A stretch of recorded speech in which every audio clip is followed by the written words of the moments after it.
నమో శ్రీనివాసాయ నమః. నమో వెంకటేశాయ నమః. అందరికీ నమస్కారం అండి. ప్రతిరోజు రాశి ఫలితాలు తెలుసుకోవడానికి ఇంకా మన ఛానల్ సబ్స్క్రైబ్ చేసుకోకపోతే ప్లీజ్ సబ్స్క్రైబ్ చేసుకోండి.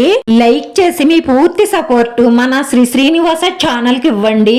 ఈ వారం రాశి ఫలితాలలో గోచార్య రీత్యా వృషభ రాశి వారు ఎటువంటి శుభాశుభ ఫలితాలను పొందుతారో తెలుసుకోవడానికి ఈ మన వీడియోని ఎక్కడా స్కిప్ చేయకుండా చివరి వరకు చూడండి. ఈ ఉద్యోగ వ్యాపారాలు అనుకూలంగా సాగుతాయి.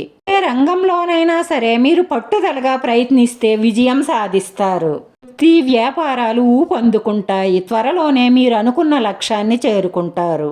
ప్రేమ విషయంలో మనసుకి ఆహ్లాదం ఉంటుంది. ప్రేమ సంబంధాలు మెరుగవుతాయి. ప్రేమైన వారితో ఆహ్లాదకరమైన శృంగార క్షణాలను గడుపుతారు. ముఖ్యమైన వ్యవహారాలలో మీ కుటుంబ సభ్యుల సలహాతో ముందడుగు వెయ్యండి. ఆరోగ్యం పట్ల శ్రద్ధ వహించండి. మిమ్మల్ని బాధ పెట్టే విషయాలను దగ్గరకు రానివ్వకండి. జరిగిపోయిన విషయాల గురించి ఆలోచించకండి. మనల్ని బాధ పెట్టే విషయాలకు మనం ఎంత దూరంగా ఉంటే మన ఆరోగ్యం అంత మెరుగ్గా ఉంటుంది. ఈ వారంలో మీరు ఎప్పటి నుంచో ఎదురు చూస్తున్న ఒక శుభవార్త వింటారు. మీరు అనుకోకుండా ఒక స్త్రీ వల్ల ఇంకో శుభవార్త కూడా అందుకునే అవకాశాలు ఉన్నాయి. ఆ సంతోషంలో మీరు మద్యం సేవించే అవకాశాలు ఉన్నాయి. అలా మాత్రం అసలు చెయ్యకండి.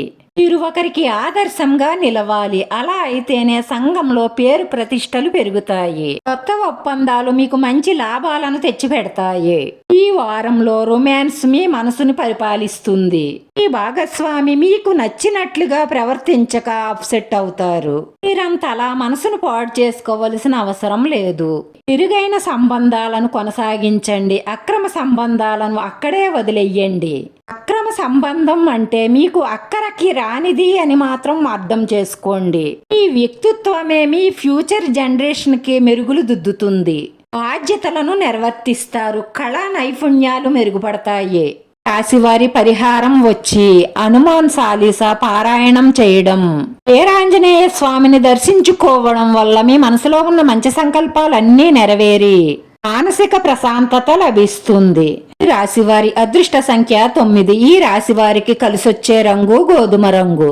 వీడియో నచ్చితే లైక్ చేయండి. మీ లైక్ మాకు ఎంతో విలువైంది. మీరు లైక్ చేయడం వల్ల ఈ వీడియో కొంతమందికి చేరుతుంది. నా శ్రీనివాస ఛానల్ ను ఆదరించండి. అందరికీ ధన్యవాదాలండి. నమో వెంకటేశాయ నమః.